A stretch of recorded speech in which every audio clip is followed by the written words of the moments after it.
नमस्कार माउन्टेन समाचारमा स्वागत छ। म खगेन्द्र विष्ट र म बिन्दु अधिकारी। सुरुमा अहिलेसम्मका मुख्य समाचार।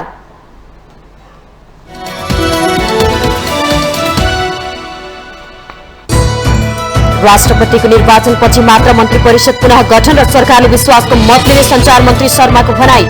मन्त्रीहरूबारे गठबन्धनभित्र छलफल हुनै बाँकी। कमजोर जनमत भएको पार्टीले सत्ताको चाबी बोक्दा मुलुकको राजनीतिक अस्थिरता बन्दै संसदीय प्रणालीको बदनाम कालखण्ड दोहोरिने खतरा।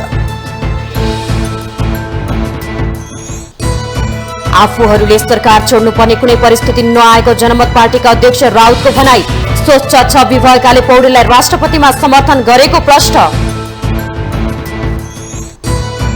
विशिष्ट परिस्थिति भएकाले प्रदेश 1 सरकार नछाड्ने राप्रपाको निर्णय। सुदूरपश्चिमका मुख्यमन्त्री कमल बहादुर शाहले फागुन 21 गते विश्वासको मत लिने सम्भावना।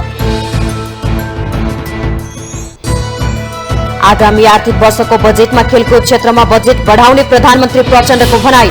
सबै प्रदेश र पालिकाहरूमा खेल पूर्वाधार बनाउने घोषणा। इरानमा कम्तीमा 650 जना छात्रलाई विद्यालय जानबाट रोक्न जान जान निशाना बनाएर 20 दिएको खुलासा। अभिभावक आक्रोशित। र आइसिसी अन्डर 19 एसिया विश्वकप छनौटमा नेपालको लगातार चौथो जित। मलेसिया 10 विकेटले पराजित। नेपालका लागि दिपेशले लिए 4 विकेट।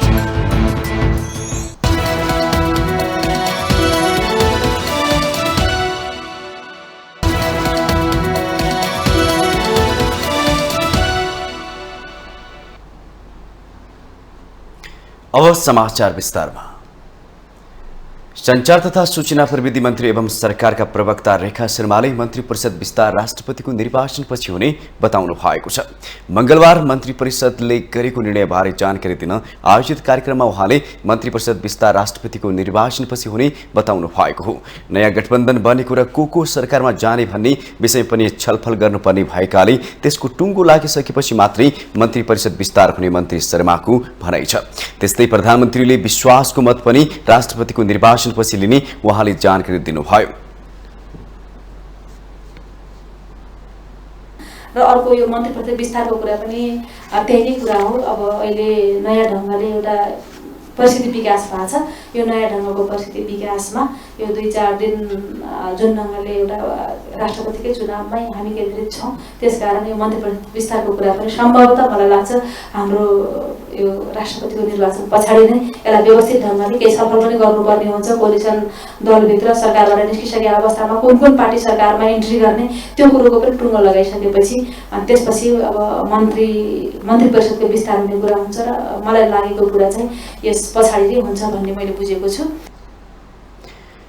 मन्त्री शर्माले फेरिको राजनीतिक परिस्थितिका कारण संयुक्त राष्ट्रसङ्घको मानवाधिकार परिषदको सभामा भाग लिन तत्कालीन परराष्ट्र मन्त्री डाक्टर बिमला राई पौड्याल जान नसकेको जिकिर गर्नुभयो। सोमबार बसेको मन्त्री परिषद बैठकले एसियाली विकास बैंकको मध्यकालीन समीक्षा कार्यक्रममा अर्थ मन्त्रालयका सचिव तोयम रायलाई सहभागी हुन स्वीकृति दिएको छ।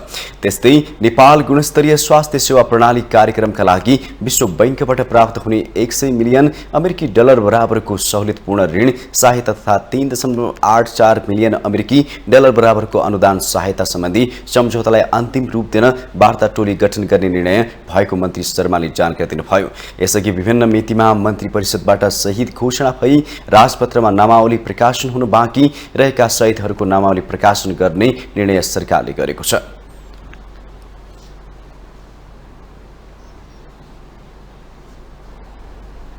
प्रधानमन्त्री प्रचण्डले नेकपा एमालेलाई सरकारबाट हट्न बाध्य पारिसक्नु भएको छ। अहिले उहाँ 16 मन्त्रालयको कार्यभार एक्लै सम्हाल्दै हुनुहुन्छ। यसले मन्त्रालयहरूका कतिपय कामहरू अलमल भइरहेका छन्। यसकारण उहाँ चाँडै सरकारलाई विस्तार गर्ने तयारीमा पुग्नु भएको छ। एक रिपोर्ट।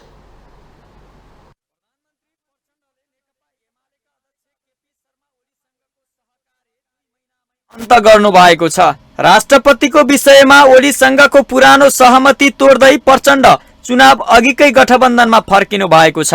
उनीहरूले समर्थन पनि फिर्ता लिएबाट प्रचण्डले चैत्र 12 गतेदेखि विश्वासको मत लिनुपर्ने भएको छ। राष्ट्रपतिमा कांग्रेस उम्मेद्वार रामचन्द्र पौडेल जित्नेमा ढुक्क हुनुहुन्छ। यसबीच सत्तामा मन्त्रालय बाँडफाँडको कुरा भित्र चल्न थालेको छ। नेपाली कांग्रेसले सरकारमा जाने गृह कार्य अघि बढाएको छ। एमाले, राप्रपा र रासोपा सरकारबाट बाहिरिएपछि प्रधानमन्त्री प्रचण्डले राष्ट्रपतिको निर्वाचन अघि नै सकेसम्म धेरै दलहरूलाई आफ्नो सरकारमा समावेश हुने गरी सरकार पुनर्गठनको तयारी गरिरहनु भएको छ। तर चुनाव केही दिन मात्र बाँकी रहेकोले त्यसपछि मात्र सरकार विस्तार हुने एक थरीको अनुमान छ। नेकपा माओवादी केन्द्रका महासचिव देव गुरुङ राष्ट्रपतिको निर्वाचन अघि वा पछि जुनसुकै बेला प्रधानमन्त्रीले मन्त्रीमण्डललाई पूर्णता दिन सक्ने गरी तयारी भइरहेको बताउनुहुन्छ। अगाडि पछाडि भन्ने कुरा भन्दा पनि चाहिँ अगाडि पछाडिको कुरा चाहिँ प्राविधिक कुरा भयो, टाइमको कुरा त प्राविधिक कुरा भयो, तर गर्दै जाँदाखेरि तयारी गर्दै जाँदाखेरि जहिले भ्याउँछ उहिले हुन्छ। मन्त्रीमण्डलमा नयाँ गठबन्धनका दलहरूको दाबी सुरु भइसकेको छ। कांग्रेसमा सरकारमा जाने आकांक्षीहरूको चर्चा चल्न थालिसकेको छ। कतिपयले आफू सरकारमा नजाने स्पष्टोक्ति दिइरहेका छन्। नेकपा यसबाट 9 जना सांसद नै मन्त्रीका दावेदार छन्। अन्य दलहरूको पनि आफ्नै दाबी छ। सबैलाई मिलाएर लानुपर्ने चुनौती प्रचण्ड सामु देखिएको छ। सबैसँग कुराकानी त गर्नु पर्यो, सकेसम्म अधिकतम भन्दा अधिकतम समेट्ने कोसिस गर्नु पर्यो सरकारमा। अब भनेको त राष्ट्रिय सहमति नै जुटाउन सके बेस हुन्थ्यो भन्ने हो सरकार पनि, तर अब राष्ट्रिय सहमति जुट्न सक्ने अवस्था नरहे तापनि अधिकतम भन्दा अधिकतम दलहरूलाई जुटाउने प्रयास त स्वत हुने कुरा भइहाल्यो। मन्त्रीका आकांक्षीहरूको नाम धमाधम सुनिँदै गर्दा प्रधानमन्त्री प्रचण्ड मात्र नभई गठबन्धनका दलहरू पनि तत्काल मन्त्रीमण्डल विस्तारमा हतार नगर्ने मनस्थितिमा हुनुभएको विश्वस्त स्रोतहरूले बताएका छन्। अहिले नै नयाँ मन्त्री थपेमा राष्ट्रपतिको चुनावको मतदानमा प्रभाव पर्न सक्नेतर्फ नेताहरू सचेत हुनुभएकोले सरकारको विस्तारमा अझै केही दिन लाग्ने सम्भावना देखिन्छ। माउन्टेन टेलिभिजन एसडी का लागि लक्ष्मी प्रसाद नेउपानेको रिपोर्ट। सशस्त्र गतिविधि छोडेर शान्तिपूर्ण राजनीतिमा आएको माओवादी पहिलो संविधान सभामा सबैभन्दा ठूलो शक्ति बने पनि त्यसपछिका हरेक निर्वाचनमा कमजोर बन्दै गएको छ।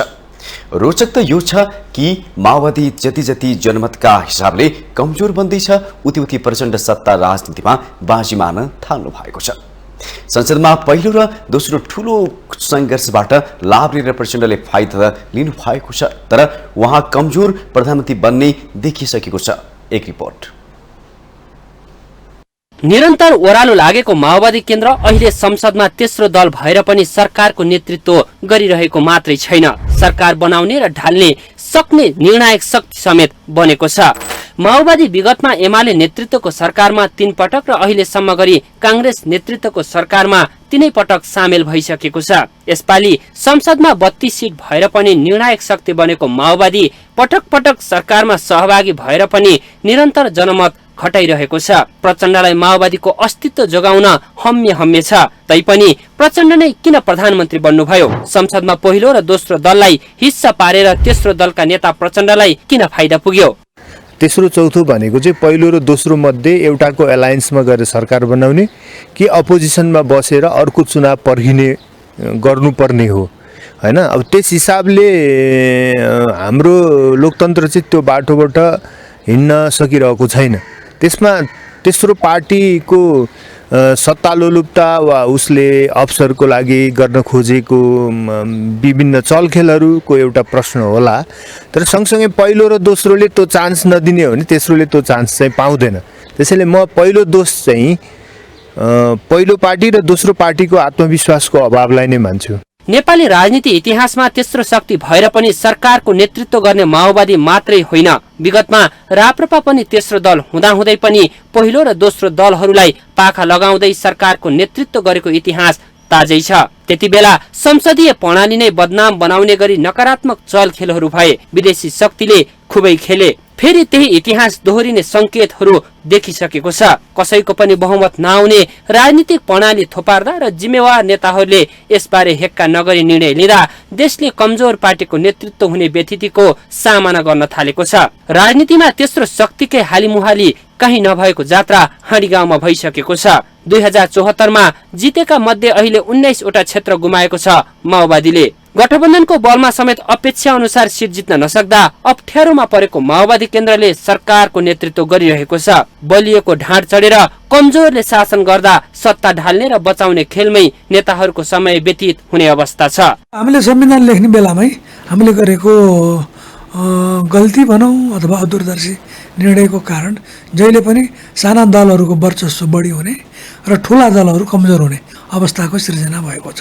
त्यो भनेको राज्य सत्ताप्रति अथवा ठुलो दलप्रति अथवा जनताप्रति कम विश्वास र उनीहरूले कतै बेइमानी गर्छन् कि भन्ने डरले विभिन्न समिति, विभिन्न परिषद, विभिन्न अङ्कुश लगाउँदै जाँदा संवैधानिक रूपमा जुन लक्षित गरिएको हाम्रो सोच थियो त्यो सोच पूर्ति गर्न नसकिने, गर्न सके पनि बडो कठिनताका साथ गर्न पर्ने अवस्थाको सिर्जना भएको छ। देशमा कमजोरले शासन गर्ने भएपछि स्वार्थी समूहहरू हावी हुन थालिसकेका छन्। प्रधानमन्त्री आफ्नो कुर्सी जोगाउनै चिन्तित हुनुपर्ने भएपछि देश र जनताको आधारभूत समस्याको समाधानमा ध्यान दिने समय कमै हुन्छ। कमजोर दलबाट प्रधानमन्त्री बनेका नेता स्वयं राजनीतिक चक्रव्यूहमा अल्मलिन बाध्य हुने अवस्था छ। यो प्रकारको जनमतको अपमान पनि हो, जसले मुलुकलाई झन संकटतर्फ धकेल्न थालेको छ। माउन्टेन टेलिभिजन HD का लागि क्यामेरामा केशव श्रेष्ठका साथमा बटुकराज गिरीको रिपोर्ट।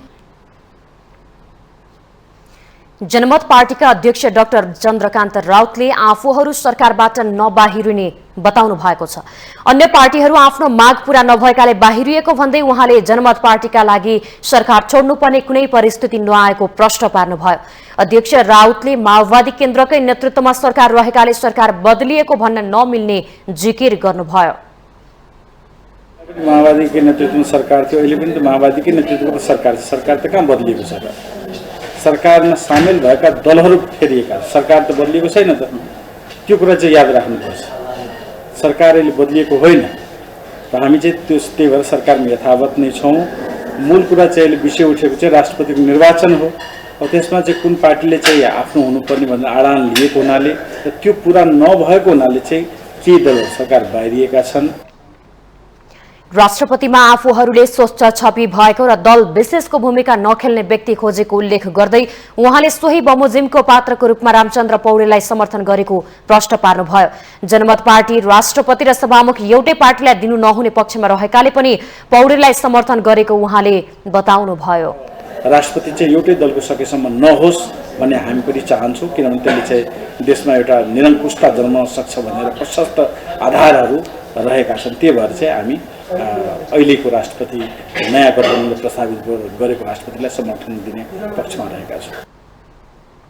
अध्यक्ष राउतले नागरिकता विधेयक, राजबन्दीको रिहाई र किसान आन्दोलन लगायतका आफ्ना पार्टीले उठाएको एजेन्डा सम्बोधन हुने अवस्था नआएमा सरकारलाई गरेको समर्थन फिर्ता हुन सक्ने चेतावनी दिनुभयो।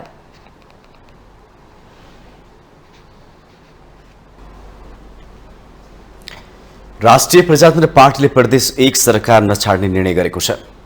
राष्ट्रपति निर्वाचनका लागि नयाँ राजनीतिक समीकरण बनेपछि राप्रपा केन्द्रीय समितिले संघ र प्रदेश सरकारबाट बाहिरिने निर्णय गरेको थियो। तर प्रदेश 1 समितिले तत्काल प्रदेश सरकार नछाड्ने निर्णय गरेको हो। प्रदेश 1 मा विशिष्ट परिस्थिति भएका कारण तत्काल सरकार नछाड्ने निर्णय भएको राप्रपा प्रदेश 1 अध्यक्ष राम थापाले बताउनुभयो। प्रदेश 1 को परिस्थिति विशिष्ट किसिमको रहेको भन्दै अर्को निर्णय नभएसम्म सरकार नछाड्ने उहाँको भनाइ थियो। वर्तमान अवस्थामा सरकारमा सहभागी आफ्ना पार्टीका मन्त्री राजीनामा नदिने अध्यक्ष थापाले प्रश्न पार्नुभयो। प्रदेश सरकारमा राप्रपाबाट भक्ति सिटौला मन्त्री बन्नु भएको छ। सिटौला प्रदेश र केन्द्रीय नेतृत्वले आफूलाई तत्काल सरकार नछाड्न भनेको बताउनुभयो। 93 सदस्यीय प्रदेश सभा बहुमतका लागि 47 मत आवश्यक पर्छ। नेकपा एमाले र राप्रपा एक ठाउँमा छन्। 40 सिट जितेको एमाले र 6 सिट जितेको राप्रपाको संख्या 46 पुग्छ। कांग्रेस र माओवादी केन्द्र, नेकपा एकीकृत समाजवादी र जसपाको सांसद संख्या पनि सभामुख 46 नै पुग्छ। निर्वाचन प्रक्रियामा दुवैतर्फको मत बराबर भए सभामुखले निर्णायक मत दिन पाउँछन्। तर सरकार गठनको प्रक्रिया भने सहभागिता जनाउन पाउँदैन। सभामुख बाहेक दुवै पक्षको 46 संख्या भएका कारण प्रदेशमा सरकार परिवर्तन सहज छैन।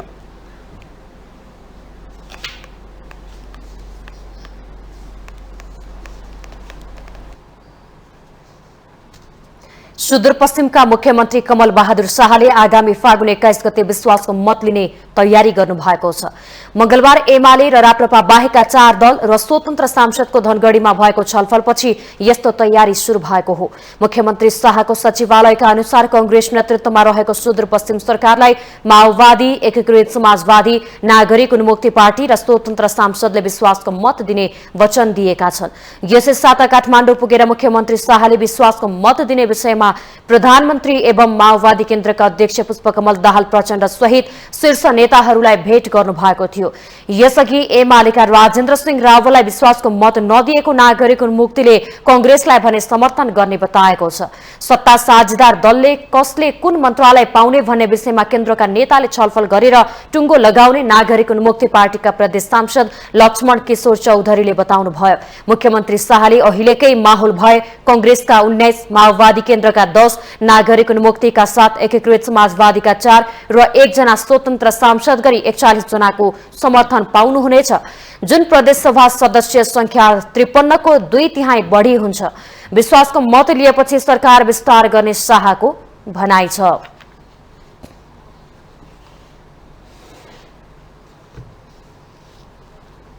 माउन्टेन समाचारमा पालो भएको छ ब्रेकको।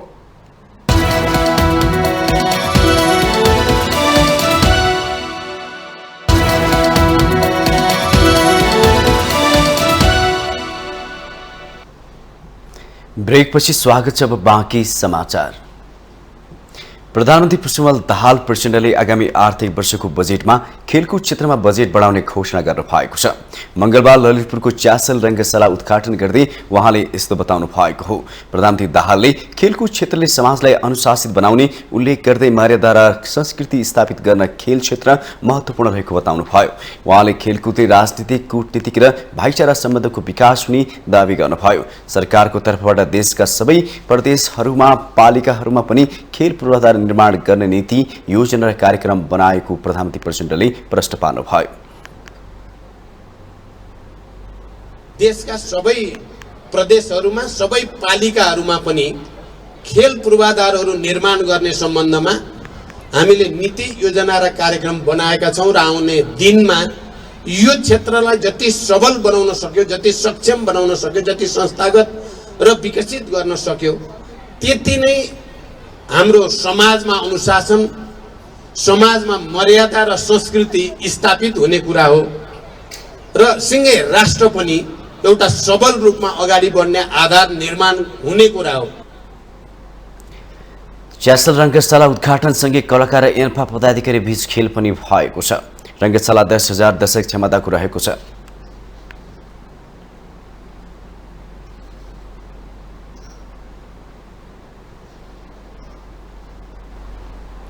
राष्ट्रपति तथा उपराष्ट्रपति निर्वाचनको आचार संहिता लागू हुँदैछ। मंगलबार राष्ट्रपति उम्मेद्वारको अन्तिम नामावली प्रकाशन भएसँगै आजदेखि 5 गतेसम्म आचार संहिता लागू हुनेछ। फागुन 25 मा राष्ट्रपति र 3 चैतमा उपराष्ट्रपतिको निर्वाचन हुँदैछ। निर्वाचन आयोगका अनुसार अन्तिम नामावली प्रकाशन भइसकेको अवस्थामा राष्ट्रपति र उपराष्ट्रपति पदका उम्मेद्वारहरूले चुनावी खर्चको सीमाका आधारमा प्रचार प्रसार गर्न पाउँछन्। राष्ट्रपति तथा उपराष्ट्रपतिको निर्वाचन सम्बन्धी ऐनको दफा 62 मा मनोनयन पत्र दर्तादेखि परिणाम घोषणासम्मको अवधिमा उम्मेद्वारले गर्ने खर्चको सीमा सम्बन्धी व्यवस्था अनुसार उम्मेद्वारले अधिकतम 4 लाखसम्म खर्च गर्न पाउँछन्। तोकिएको सीमा अनुसार सवारी साधनमा र गोष्ठी तथा अन्तर्क्रियामा 1-1 लाख खर्च गर्न पाइनेछ। कार्यालय सञ्चालनमा 60,000, प्रतिनिधि परिचालनमा 40,000, विविधमा 24,000, सवारी इन्धन, प्रचार प्रसार सामग्री, अन्य प्रचार प्रसार, छापा एवं विद्युतीय माध्यममा 20,000, ढुवानीमा 15,000 र मतदाता नामावली खरिदमा 1,000 खर्च गर्न पाइनेछ। चुनावको नतिजा घोषणा भएको 30 दिनभित्र उम्मेद्वारले निर्वाचन आयोगमा खर्च विवरण बुझाउनु पर्छ। आचार संहिता अन्तर्गत मतदानको 48 घण्टा अघिदेखि प्रचार प्रसारका लागि सभा, जुलुस, नाराबाजी, साउन्ड सिस्टम, एसएमएस, सामाजिक सञ्जाल तथा अन्य कुनै साधन प्रयोग गर्न नपाउने भनिएको छ। बाजा, सार्वजनिक भोज, हुल हुज्जत गर्न नपाइने, हात हतियार लिएर हिँड्न नपाइने व्यवस्था आचार संहितामा उल्लेख छ। मादक पदार्थ पनि निषेध गरिएको छ।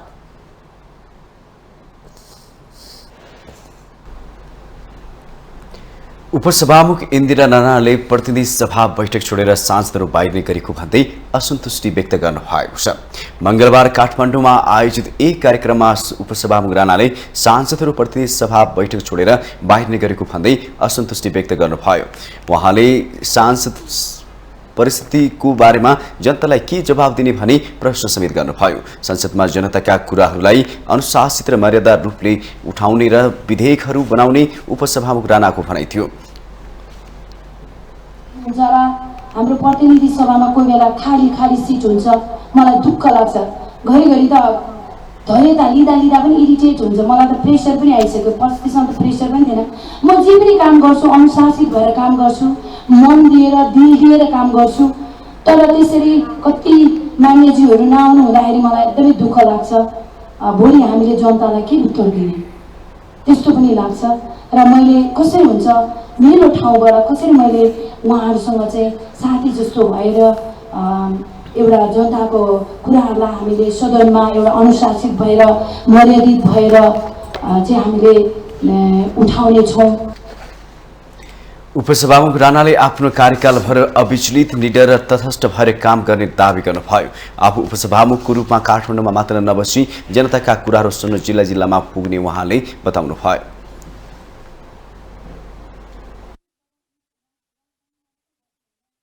जुम्ला कर्णाली अलरेडी मैले प्लान बनाइसकेको छु। उपसभामुख भएको म 1 महिना भएको छैन, मैले 5 वटा जिल्ला भिजिट पनि गरिसकेँ। खर्च छ, दुःख छ, तर पनि मलाई चाहिँ कस्तो भने जबसम्म हामी त्यो फिल्डमा गएर बुझ्दैनौँ, जनताको आवाजहरू आफ्नै कानले सुन्दैनौँ, आफ्नै आँखाले देख्दैनौँ, तबसम्म त्यो कुराहरू संवेदनशील भएर उड्दैन। उपसभामुख राणाले सीमान्तकृत बालबालिका, असहाय बालबालिका र ज्येष्ठ नागरिकका लागि देशले राम्रो कानुन नबनाएको देखेर आफू राजनीतिमा आएको उल्लेख गर्नुभयो।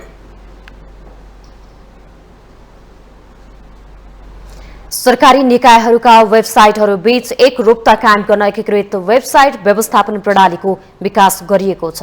मंगलबार संचार तथा सूचना प्रविधि मन्त्री रेखा शर्माले मन्त्रालयमा एक कार्यक्रमका बीच सूचना प्रविधि विभागद्वारा विकास गरिएको एकीकृत वेबसाइट व्यवस्थापन प्रणालीको शुभारम्भ गर्नुभएको हो। यस प्रणाली अन्तर्गत सूचना तथा प्रसारण विभाग, हुलाक सेवा विभाग, सूचना प्रविधि विभाग र मुद्रण विभागका नयाँ वेबसाइटहरू सञ्चालनमा आउने भएको छ। मन्त्री शर्माले सबै सरकारी निकायका आफ्नै वेबसाइटहरू हुने र सर्वसाधारणले सूचना खोज्न पनि झन्झटिलो हुने भएकाले अब एकै प्रणाली मार्फत सरकारी निकायको सूचनाहरू पाउन सकिने अवस्था आएको बताउनुभयो। उहाँले यसबाट धेरै खर्च कटौती हुने तथा साइबर सुरक्षाको दृष्टिले पनि सुरक्षित हुने दावी गर्नुभयो। हुनाले हामीलाई यसमा चाहिँ फलोअपको कुरा मात्रै हो। स्वाभाविक ढङ्गले सम्बन्धित मन्त्रालय सम्बन्धित सरकारी निकायले गर्ने नै छन्, तर पनि आवश्यक परे हामी यहाँबाट फलोअप पनि गर्नेछौँ। अब यो विषयमा म यति नै भन्न चाहेँ। र अर्को जुन मोनिटरिङको प्रणाली छ, यसमा मलाई के लाग्यो भने हामीले कुरा उठाउँदै आएका छौँ। हाम्रा वेबसाइटहरू जसरी अघि पनि भन्नुभयो ह्याक हुने स्थितिमा, अरू हुने स्थितिमा जुन सुरक्षाको कुरा पनि हामी बेला बेला गर्दै आएका छौँ। एउटा सुरक्षित ढङ्गले, सहज र सरल ढङ्गले हामीले हाम्रा प्रणालीहरू चलाउन सक्नेछौँ भन्ने कुरा पनि यो प्रणालीको विकासबाट यसको हामीले आज उद्घाटन गरेदेखि यो प्रमाणित भएको छ। सूचना प्रविधि विभागले निकायगत वेबसाइट व्यवस्थापन गर्नका लागि सरकारी निकायलाई प्रणाली व्यवस्थापक उपलब्ध गराउने र सोही प्रयोगकर्ता मार्फत सम्बन्धी निकायले आफ्नो वेबसाइटमा मेनु र उपमेनुहरू थप घट गर्न, नारा तथा लोगो राख्न, ग्यालरी, भिडियो र ब्यानर व्यवस्थापन गर्न सकिने जनाएको छ। त्यस्तै कर्मचारीको विवरण, संगठन संरचना लगायतका कामहरू पनि गर्न सकिने बताइएको छ। त्यस्तै सबै सरकारी निकायहरूको निगरानी गरी ह्याक हुन सक्ने जोखिम कम गर्न सोको तत्काल जानकारी गराउने वेब मोनिटरिङ प्रणाली समेत सञ्चालनमा ल्याइएको जानकारी गराइएको छ।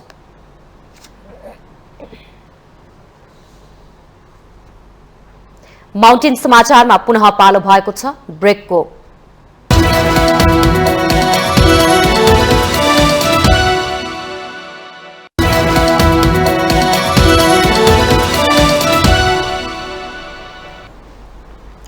ब्रेकपछि स्वागत छ। अब बाँकी समाचार। नेपाल विद्युत प्राधिकरणका कार्यकारी निर्देशक कुलमान खिसिङले जलविद्युतमा नेपाल सन् 2026 सम्ममा आत्मनिर्भर बन्ने बताउनु भएको छ। मंगलबार काठमाडौँमा आयोजित नेपालमा जलविद्युत क्षेत्रमा वित्तीय लगानी विषय कार्यक्रममा निर्देशक घिसिङले यस्तो बताउनु भएको हो। उहाँले पछिल्लो समय जलविद्युत उत्पादन क्षमता बढ्दै गएकाले सन् 2026 सम्ममा सुक्खा याममा समेत आत्मनिर्भर बन्ने अवस्था आउने दावी गर्नुभयो। घिसिङले जलविद्युतमा आत्मनिर्भर भएर पनि त्यो समयमा 2500 मेगावाट विद्युत बढी हुने उल्लेख गर्नुभयो। उहाँले सन् 2035 सम्ममा नेपालमा 8000 मेगावाट विद्युत उत्पादन क्षमता पुग्ने अनुमान प्राधिकरणको रहेको जानकारी दिनुभयो। निर्देशक घिसिङले 11000 मेगावाट जलविद्युत उत्पादनको पीपीए पाइपलाइनमा रहेका भन्दै करिब 7000 मेगावाटको पीपीए भइसकेको बताउनुभयो। इन्भेस्टमेन्ट भन्दाखेरि लोकल फाइनेन्सिङ, लोकल इन्भेस्टमेन्ट चाहिँ प्राइभेट सेक्टरले पनि लिएकै छ। किनभने यहाँ प्राइभेट सेक्टरको कुरा गर्दाखेरि करिब 10-11,000 मेगावाटको पीपीएको पाइपलाइनमा करिब 7,000 मेगावाटको त पीपीए भइसकेको छ। अब करिब यसमध्येमा करिब 1600-1700 मेगावाट त आइ नै सकेको छ। भनेपछि 5000 मेगावाटको हाराहारीमा अझै पनि पीपीए भएर फाइनेन्सिङको लागि फाइनेन्सिङ भएर अगाडि बढेका र केही चाहिँ 2-3,000 मेगावाट चाहिँ फाइनेन्सिङको लागि वेट गरेर बसेकाहरू पनि छन्। यसको पनि फाइनेन्सिङ प्राइभेट सेक्टरबाट गर्नुपर्ने चाहिँ छ। निर्देशक घिसिङले जलविद्युत उत्पादनको लागि $1.2 मिलियन लगानी प्रतिबद्ध भइसकेको बताउनुभयो। जलविद्युत उत्पादनको नयाँ परियोजनाका लागि अहिले प्राप्त भएको लगानी प्रतिबद्धताले नपुग्ने उहाँको भनाइ छ। $1.2 बिलियन जतिको चाहिँ हाम्रो जुन इन्भेस्टमेन्ट रिक्वायरमेन्ट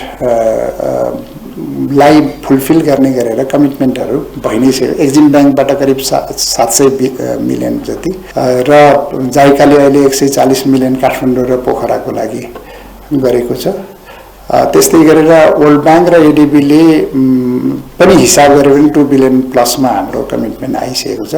दुधकोशीमा वर्ल्ड ब्याङ्क एडिबीले र करिब 550 मिलियन र दुधकोशीमा के अरे अपर अरुणमा वर्ल्ड ब्याङ्कले 550 मिलियन। निर्देशक घिसिङले सरकारले जलविद्युतमा लगानी र बजेट विनियोजन गर्न सम्भव नभएको तर्क गर्नुभयो। व्यवसायी दुर्गा प्रसाईले राज संस्था पुनर्स्थापना गर्ने भन्दै आन्दोलनका कार्यक्रम घोषणा गर्नुभएको छ।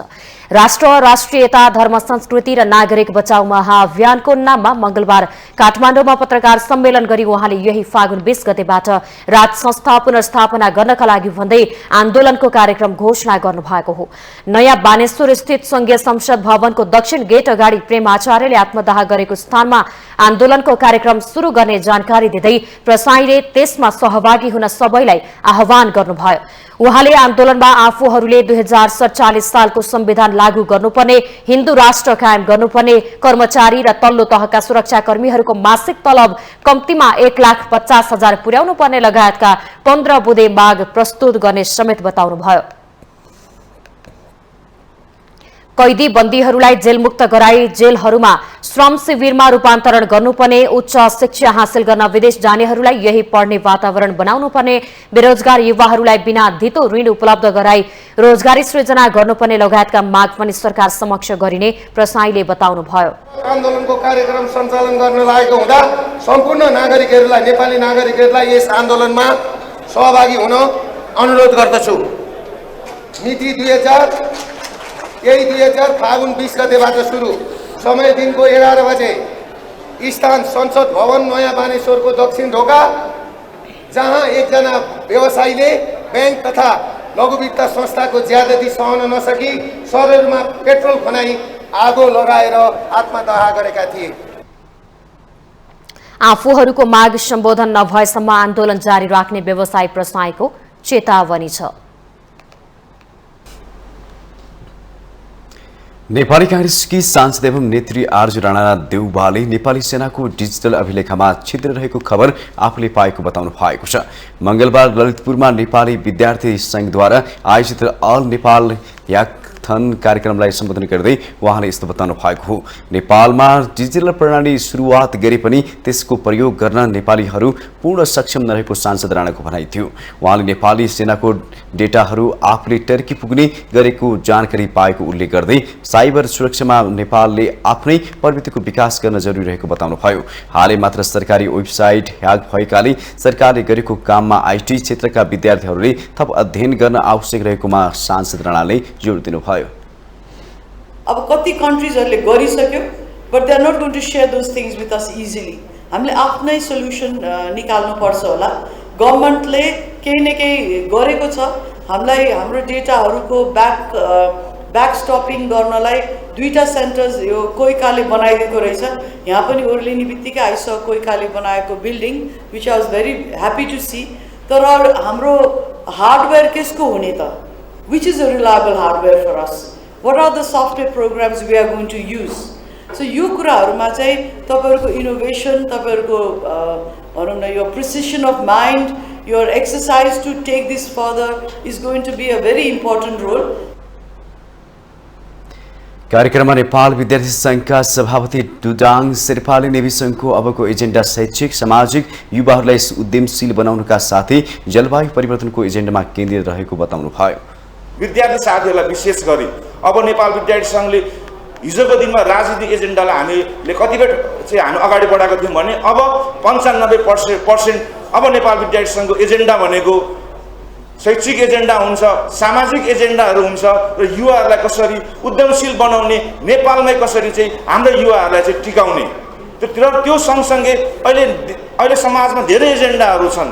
क्लाइमेट चेन्जको इस्युले यति धेरै संसारभरि क्लाइमेट चेन्जको इस्यु छ र त्यो क्लाइमेट चेन्जले सबैभन्दा बढी असर हामी नेपाल जस्तो देशलाई गरिरहेको अवस्था छ। यस्ता विषयमा अब हामी नेपाल विद्यार्थी संघ विशेष गरी हामी अगाडि बढिरहेका छौँ। विद्यार्थीहरूको प्रोग्रामिङ स्किलबाट नेपालमा भइरहेको सामाजिक समस्याको समाधान गर्न अल नेपाल ह्याकथन कार्यक्रम गरेको आयोजकको भनाइ थियो।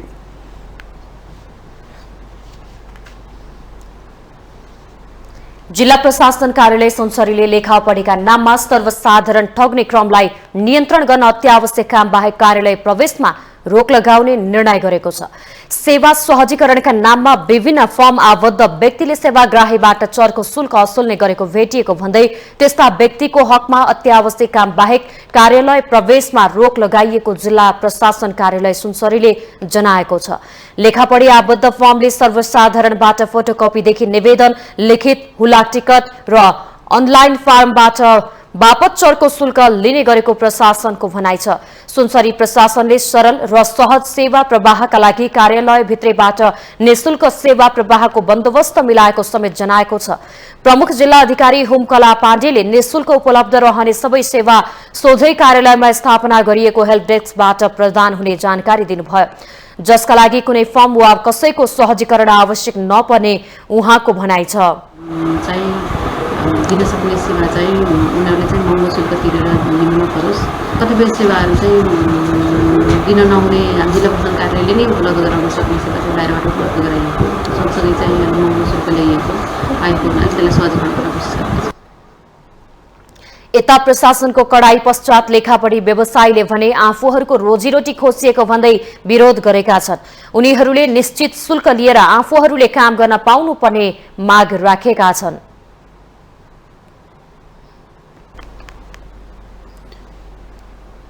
निवर्तमान स्वास्थ्य तथा जनसङ्ख्या मन्त्री पदम गिरीले काम सुरु गर्ने बेलामा मन्त्री पदबाट हट्नु परेको गुनासो गर्नु भएको छ। 22 दिन मन्त्री रहँदा मन्त्रालयको समस्या कसरी समाधान गर्ने भनेर अध्ययन गरेको र अब काम सुरु गर्ने बेलामा भने मन्त्रालयबाट बिदा लिनु परेको उहाँको गुनासो छ। स्वास्थ्य पत्रकार मञ्चले मंगलबार काठमाडौँमा आयोजना गरेको एक कार्यक्रममा निवर्तमान मन्त्री गिरीले मन्त्रीको रूपमा आफूले व्यतीत समय त्यस क्षेत्रको अध्ययनमा बिताएको पनि स्पष्ट पार्नुभयो। उहाँले स्वास्थ्य मन्त्रालयमा धेरै जटिल समस्याहरू छन् भन्ने कुरा मन्त्री भएपछि मात्रै आफूले थाहा पाएको समेत बताउनुभयो।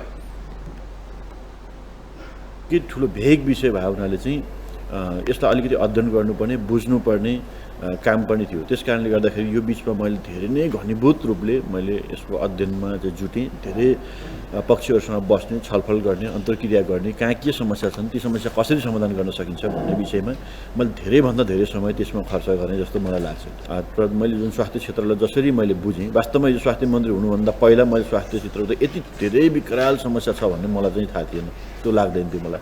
यहाँ प्रवेश गरेपछि बल्ल मैले राम्रोसँग बुझेँ। निवर्तमान मन्त्री गिरीले स्वास्थ्य बीमा कार्यक्रमलाई पुनर्विचार गर्नुपर्ने आवश्यकता आउनुभयो। त्यसका लागि बिमतीलाई दिने रकम 1 लाखबाट बढाएर 5 लाख पुर्याउनु पर्ने उहाँको सुझाव छ। निवर्तमान मन्त्री गिरीले स्वास्थ्य बीमा बढाउनका लागि आफूले अर्थमन्त्रीसँग कुरा गरेको र बढाउने योजना तय भइसकेको उल्लेख गर्नुभयो। उहाँले स्वास्थ्य सामग्रीहरूको दुरुपयोग हुन नदिने, सबै स्थानीय तहमा आधारभूत अस्पताल निर्माणका लागि बजेटको व्यवस्था गर्ने, स्वास्थ्य कर्मीहरूको अभिलेखीकरण गर्ने, सबै प्रदेशमा विशिष्टीकृत खालको स्वास्थ्य सेवा उपलब्ध गराउने कामलाई आफूले प्राथमिकताका साथ अघि बढाएको बताउनुभयो।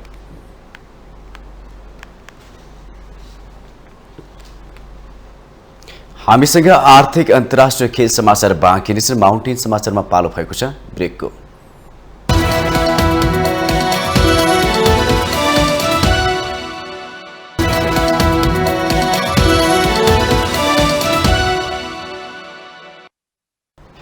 ब्रेकपछि स्वागत छ। अब आर्थिक समाचार।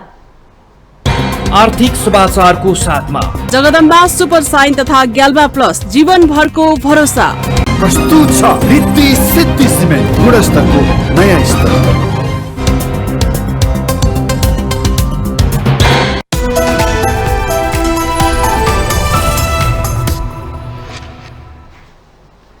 मंगलबार शेयर बजारमा सामान्य गिरावट आएको छ। यस दिन 3.81 अंकले घटेको बजार 2019.73 बिन्दुमा आएर रोकिएको हो। बजार दिनभर जसो नै उतार चढावपूर्ण भने रह्यो। मंगलबार 262 धितो पत्रको 28,684 वटा कारोबारबाट 39,46,024 किता शेयर किनबेच भएको छ। मंगलबार 1 अर्ब 38 करोड़ 78 लाख रुपैयाँको कारोबार भएको छ। यस दिन जलविद्युत, इन्भेस्टमेन्ट, म्युचुअल फण्ड र ट्रेडिङ बाहेक सबै उपसूचकमा गिरावट आयो। सबैभन्दा धेरै लघुवित्त उपसूचकमा 0.80% को गिरावट आएको छ। यसका बावजुद सबैभन्दा धेरै बढ्नेमा लघुवित्त कम्पनी नै छन्। यस दिन आँधी खोला लघुवित्त, आदर्श लघुवित्त र खप्तर लघुवित्त वित्तीय संस्थानको सकारात्मक सर्किट लेभलमा कारोबार भयो। सिद्धार्थ इन्स्योरेन्स र सपोर्ट माइक्रो फाइनान्सको समेत मूल्य बढेको छ। मंगलबार सबैभन्दा गुमाउने कम्पनीमा प्रिमियर इन्स्योरेन्स रहेको छ। यसको मूल्य 3.85% ले घट्यो। Universal power company, Shivam cement, सानीमा माई हाइड्रो पावर लगायतको सबैभन्दा धेरै कारोबार भएको छ।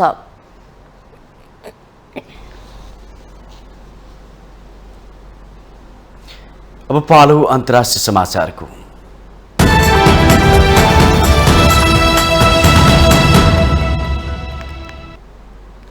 इरानमा कम्तीमा 650 जना छात्राहरूलाई विद्यालय जानबाट रोक्न जान निशाना बनाएर 20 दिएको हुन सक्ने एक वरिष्ठ सरकारी अधिकारीले अन्ततः स्वीकार गरेका छन्। त्यस्तो घटनामा कुनै पनि छात्रको ज्यान गएको छैन, तर दर्जनौलाई सास फेर्न गाह्रो हुने, वाक लाग्ने, रिङ्गटा लाग्ने र बेसरी थाकेको अनुभव हुने जस्ता समस्याहरू सहित अस्पताल भर्ना गर्नु परेको छ। इरानका उपस्वास्थ्य मन्त्री युनिस पानाहीले घटनाक्रमलाई हेर्दा केही मानिसहरू सबै विद्यालयहरू, खास गरी छात्राहरूको विद्यालय बन्द गर्न चाहेको प्रतिक्रिया दिएका छन्।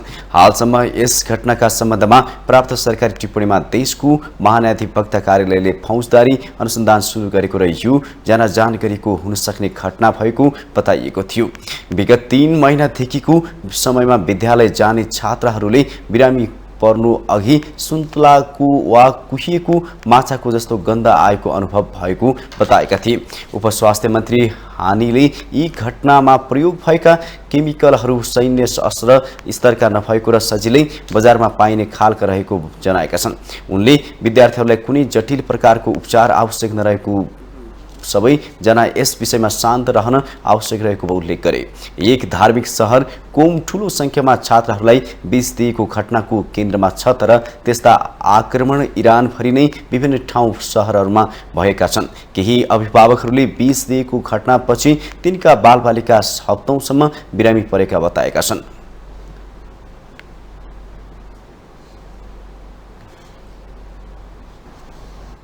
अमेरिकी विदेश मन्त्री एन्टोनी ब्लिङ्केन काजाकिस्तान पुग्नु भएको छ। मध्य एसिया भ्रमणको पहिलो बिन्दुका रूपमा विदेश मन्त्री ब्लिङ्केनले काजाकिस्तानका राष्ट्रपति कासिम जोमार्ट तोकाएव र परराष्ट्र मन्त्री मुख्तार तिलेवुर्डीसँग राजधानी अस्टानामा मंगलबार भेटवार्ता गर्नुभएको हो। रूस युक्रेन युद्धले धरायसी बनेको काजाकिस्तानको आर्थिक क्षेत्रमा केन्द्रित रही बैठकमा छलफल भएको जनाइएको छ। त्यसक्रममा अमेरिकाले काजाकिस्तानलाई क्षेत्रीय व्यापार र यसको निर्यात बजार विस्तारका लागि थप 50 मिलियन अमेरिकी डलर दिने घोषणा गरेको छ। यस्तै अमेरिकी विदेश मन्त्री ब्लिङ्केनले काजाकिस्तानको स्वतन्त्रता, सार्वभौमिकता र क्षेत्रीय अखण्डतालाई समर्थन गर्ने प्रतिबद्धता समेत जनाएको छ। यता काजाकिस्तानका राष्ट्रपति तोकाएवले पनि बैठकमा सुरक्षा, ऊर्जा, व्यापार र लगानी जस्ता धेरै रणनीतिक रूपमा महत्वपूर्ण क्षेत्रहरूमा दीर्घकालीन साझेदारीहरू निर्माण गरेको बताउनु भएको छ। America, Kazakhstan, Kyrgyzstan, Tajikistan, Turkmenistan र उज्बेकिस्तानका पूर्व सोभियत गणराज्यहरू मिलेर C5+1 गठन भएको छ।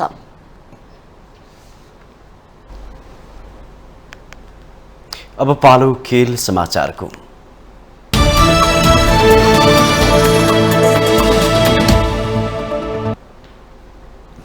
नेपालले आईसीसी अन्डर 19 एसिया कप छनौटमा लगातार चौथो जित हात पारेको छ। मंगलबार यूएईको अजमान स्थित मलिक क्रिकेट मैदानमा मलेसियाले दिएको 73 रनको लक्ष्य नेपालले 9 ओभरको समाप्तिमा कुनै विकेट नगुमाई पूरा गरेको हो। नेपालका लागि दीपक बोहराले 38 र अर्जुन कुमारले 21 रन बनाएका हुन्। यसअघि टस जितेर पहिले ब्याटिङ गरेको मलेसियाले 35.3 ओभरमा सबै विकेट गुमाउँदै 72 रन बनाएको थियो। मलेसियाका 3 ब्याटरले बाहेक कुनै कसैले पनि दोहोरो अङ्कमा रन जोड्न सकेनन्। मलेसियाका लागि मोहम्मद मलिकले सर्वाधिक 26 रन बनाए। त्यस्तै मोहम्मद हरिसन र साहिर श्यामेलले 12 रन बनाए। नेपालका लागि दिपेश कणेलले सर्वाधिक 4 विकेट लिए। 10 ओभरमा बलिङ गरेका उनले 4 ओभर मेडेन फाल्दै 11 रन मात्र खर्चेका थिए। त्यस्तै आकाश चन्दले 3, मिलन बोहराले 2 र सुभाष भण्डारीले 1 विकेट लिए। यसअघि सोमबार नेपालले हङकङलाई 9 विकेटले हराएको थियो। त्यस्तै नेपालले पहिलो खेलमा सिङ्गापुरलाई 86 र दोस्रो खेलमा कुवेतलाई 243 रनले पराजित गरेको थियो। 6 राष्ट्र सम्मिलित यस प्रतियोगिताको विजेता टोली अर्को वर्ष श्रीलङ्कामा हुने आईसीसी अन्डर 19 विश्वकपमा पुग्नेछ।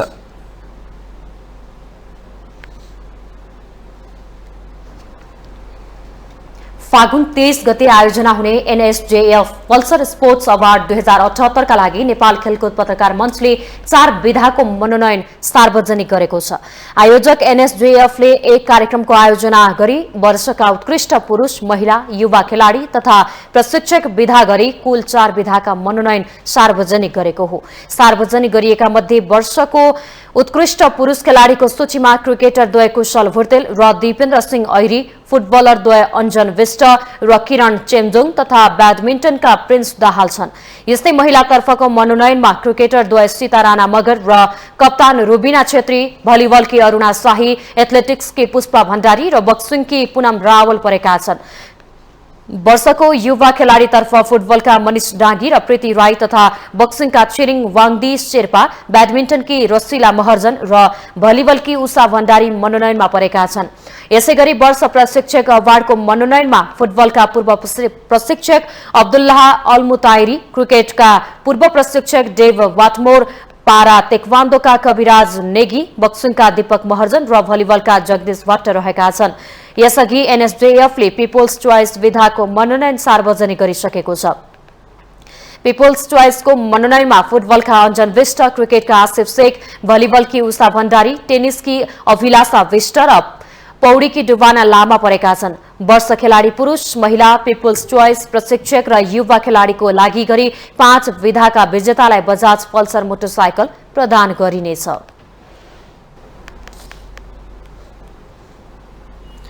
नेपाल क्रिकेट संघ क्यान सन्दीप लामिछानेलाई यूए पठाउन आईसीसीको स्वीकृतिको पर्खाइमा रहेको छ।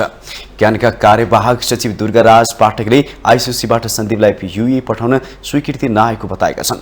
सर्वोच्च अदालतले सोमबार सन्दीपलाई विदेश जान अनुमति दिएको थियो। सर्वोच्चका न्यायाधीश सपना मल्ल प्रधान र कुमार चुडालको संयुक्त इजलासले थरौटीमा छाड्ने आदेश सदर गर्दै सन्दीपलाई विदेश जान समेत अनुमति दिएको हो। आईसीसीबाट स्वीकृति नआई अन्य प्रक्रिया सुरु गर्न नमिल्ने भन्दै सचिव पाठकले सन्दीपलाई पठाउन स्वीकृति मागेको जानकारी दिए। आइसिसी विश्वकप क्रिकेट लिग 2 अन्तर्गतको त्रिकोणात्मक सिरिजका लागि नेपाली टोली युएमा छ। नेपालले पहिलो खेलमा सोमबार पपुवा न्युगिनीलाई पराजित गरेको थियो।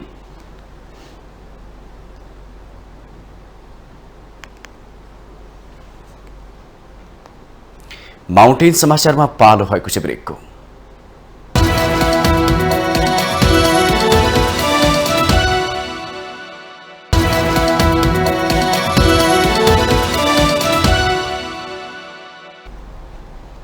ब्रेकपछि स्वागत छ। यो सँगै हामी माउन्टेन समाचारको अन्त्यमा आइपुगेका छौं। जाँदा जाँदै मुख्य समाचार पुनः एकपटक।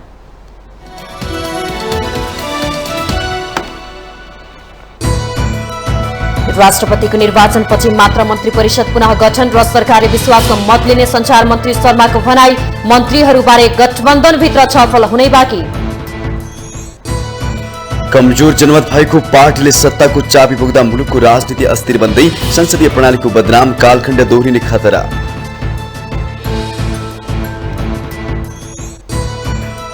आफूहरूले सरकार छोड्नुपर्ने कुनै परिस्थिति नआएको जनमत पार्टीका अध्यक्ष राउतको भनाई। स्वच्छ छवि भएकाले पौडेललाई राष्ट्रपतिमा समर्थन गरेको प्रश्न। विशिष्ट परिस्थिति भएकाले प्रदेश 1 सरकार नछाड्ने राप्रपाको निर्णय। सुदूरपश्चिमका मुख्यमन्त्री कमल बहादुर शाहले फागुन 21 गते विश्वासको मत लिने सम्भावना। आगामी आर्थिक वर्षको बजेटमा खेलकुद क्षेत्रमा बजेट बढाउने प्रधानमन्त्री प्रचण्डको भनाई। सबै प्रदेश र पालिकाहरूमा खेल पूर्वाधार बनाउने घोषणा। इरानमा कम्तीमा 650 जना छात्राहरूलाई विद्यालय जान रोक्न जान निशाना बनेर विष खुवाएको खुलासा। अभिभावक आक्रोशित। र आइसिसी अन्डर 19 एसिया विश्वकप छनौटमा नेपालको लगातार चौथो जित। मलेसिया 10 विकेटले पराजित। नेपालका लागि दिपेशले लिए 4 विकेट।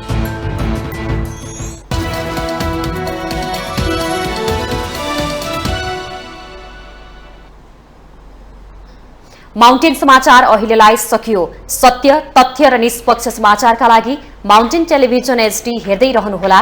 नमस्कार।